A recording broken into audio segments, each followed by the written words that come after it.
Vlerësimi i gjykatës kushtetuese për kushtetutshmërinë e formimit të Komisionit për Votim të Fshehtë nuk është duke u parë si zgjidhje ngërçit politik nga pjesa më e madhe e partive politike. Sipas PDK-s e LDK-s, kriza aktuale është politike dhe kërkon zgjidhje të tillë, e cila nuk mund të ofrohet nga kushtetuesja. Cili do që të jetë vlerësimi i kushtetueses, sipas Memli Krasniqit të PDK-s e Besjan Mustafës të LDK-s, verdikti ju takon vetë deputetëve.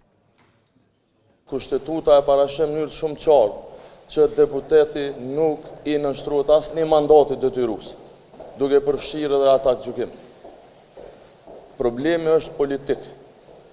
Kriza është politike, zgjidhja duhet jetë po ashtu politike. Si parti do e respektoni vendimin e gjykatës kushtetuese, por si deputet, them edhe një herë se cili do të kishte mandatin e plot kushtetues për të vepruar sipas bindjeve të tij ose të saj.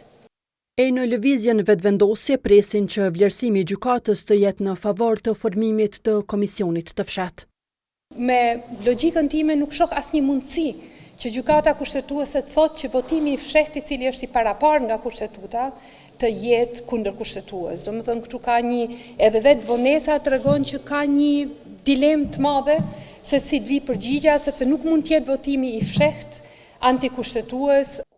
Kurse Time Kadrijaj nga AAK-ja shpreson që kushtetuesja me vendimin e saj t'i japë zgjidhje bllokadës së krijuar që nga 15 prilli kur ka nisur seanca konstituive.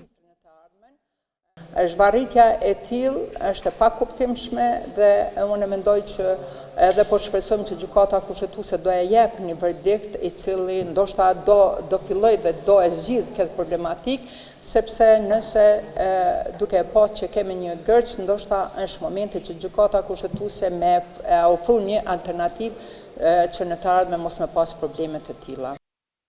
Këto deklarata ligjvënësit t'i bën të hënën pas dështimit për herë të 29 të konstituimit të kuvendit. Siç ndodh tash më shumë se një muaj, vazhdimi i seancës ngecë në formimin e Komisionit për Votimin e Fshehtë, në të cilën refuzojnë të marrin pjesë partitë të cilat deri tash ishin në opozitë.